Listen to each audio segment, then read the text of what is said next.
नमस्कार दोस्तों, फिर से हाजिर हूँ एक मुद्दा को लेकर। वो बेसिकली मुद्दा है गौ हत्या। 2 अक्टूबर होता है। 2 अक्टूबर को सब गांधी जी, बापू जी, पूरा मीडिया, पूरा नेता सब लोग बापू बापू बापू के विचारों को नहीं बोलना चाहिए, बापू के विचारों को नहीं बोलना चाहिए, ऐसे पूरा मीडिया, पूरा जगत झूम उठता है 2 अक्टूबर को। लेकिन बापू का एक सपना था, उनका एक सपना था कि पशु बलि मतलब पशु की हत्या बंद होनी चाहिए, पशु की हत्या बंद होनी चाहिए, उनका ये इच्छा था। एक व्यक्ति ने उनसे पूछा कि आप क्यों चाहते हैं पशु हत्या बंद हो, तो उन्होंने एक बहुत अच्छा उत्तर दिया है। आप उसे गहराई में सुनेंगे तो समझेंगे, गहराई में सोचेंगे तो, कि मैं पशु हत्या को इसलिए बंद करना चाहता हूँ क्योंकि मैं जिंदा रह सकूं, मैं सनातनी हिंदू हूँ। आप इसे गौर से सुनेंगे तो वो व्यक्ति जो पूछा था उसे नहीं पता था सनातनी हिंदू क्या होता है, तो उसने पूछ लिया क्या होता है सनातनी हिंदू, तो वो बोले जो पुनर्जन्म में विश्वास रखता हो। और आप अगर इस लाइन को गहराई से सोचेंगे तो भारत में ऐसा कोई भी धर्म नहीं होगा जो पुनर्जन्म में विश्वास नहीं रखता होगा। धर्म हो सकता है कोई ना हो, लेकिन व्यक्ति पूरी तरह से पुनर्जन्म में विश्वास रखता होगा। मेरे ख्याल से 99.9% विश्वास रखता होगा पुनर्जन्म में। तो कितना डीप शब्द वो कह दिए थे। आपको मैं अब बताता हूँ कि क्यों गौ हत्या सिर्फ हमारी सद्भावना है, कोई षड्यंत्र है इसके पीछे नहीं बंद होने के कारण। नेहरू जी की सरकार थी, देश आज़ाद हुआ था, तो हुआ भाई कि गौ हत्या बंद होनी चाहिए। और इनका विधेयक आया था, त्यागी जी करके लाए थे, महर्षि त्यागी लाए थे। उधर मतलब हरियाणा से जीत कर आते थे, वो कांग्रेस के नहीं थे, वो खुद के दम पर जीत कर आते थे। वही प्रस्ताव बिल में रखे और बोले कि देश तो आज़ाद हो चुका है, ये कानून तो अंग्रेज बना कर गए थे, तो हम तो आज देश आज़ाद हो चुका है तो गौ हत्या बंद होनी चाहिए। और नेहरू जी तो पहले से ही कहते थे कि मैं गुजरता हूँ गलियों से, गौ हत्या जहाँ होता है तो मुझे शर्म आती है कि मैं इस देश का नागरिक हूँ। आप उनका वो भाषण सुनेंगे तो समझेंगे। और एक तरह से फिक्स हो चुका था कि अगर जो बिल आया है तो पास हो ही जाएगा, क्योंकि 10-15 नेता बस मना कर रहे थे पास करने के लिए, बाकी 90% 60% जी हो जाएगा। तो अब बिल प्रस्ताव पास होने वाला दिन आया। सुबह सुबह नेहरू जी कहें कि मुझे कुछ कहना है। पूरी संसद की निगाहें उनकी, पूरी संसद की निगाहें थी, भाई क्या बोलेंगे क्या बोलेंगे। वो बोले कि अगर जो ये बिल पास हुआ तो मैं इस्तीफा दे दूंगा। अब सारा संसद हक्का बक्का महर्षि त्यागी को छोड़कर कि भाई ये अगर जो अपना त्याग पत्र दे देंगे तो मेरा क्या होगा, क्योंकि संसद भंग हो जाती। अब वो भंग हो जाती तो भाई चुनाव होगा, हम आएंगे जीत कर कि नहीं आएंगे, हो गया मामला खत्म हुआ। फिर एनडीए की सरकार आई, उस समय भी अटल बिहारी वाजपेयी की सरकार आई, उस समय भी हुआ कि गौ हत्या तुरंत बंद होनी चाहिए। बिल भी आया, सुबह बिल आया, शाम को चला गया, शाम को बोला गया कि कभी और बात करेंगे इस पर।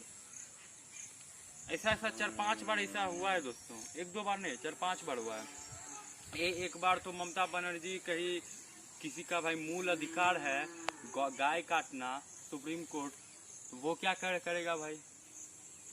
एक बार राष्ट्रपति का चुनाव के लिए एक व्यक्ति खड़ा हुआ था, मुझे नाम याद नहीं आ रहा है, वो कहे थे कि मैं गाय खाता हूँ तो मेरा क्या होगा।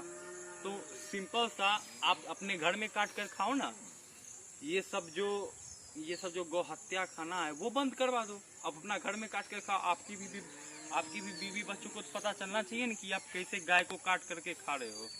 तो आप समझ रहे होंगे कि गौ हत्या बंद करना हमारी सिर्फ सद्भावना है, और ना बंद करना इसके पीछे कोई सबसे बड़ा षड्यंत्र है। इतनी सरकार आई, इतनी सरकार बदली, कोई भी गौ हत्या बंद करने के लिए तैयार नहीं है, कोई भी बिल पास करने के लिए तैयार नहीं है। लोकसभा में पास वहाँ संसद लोकसभा राज्यसभा में पास करवा दे, काम खत्म, पूरे देश में बंद।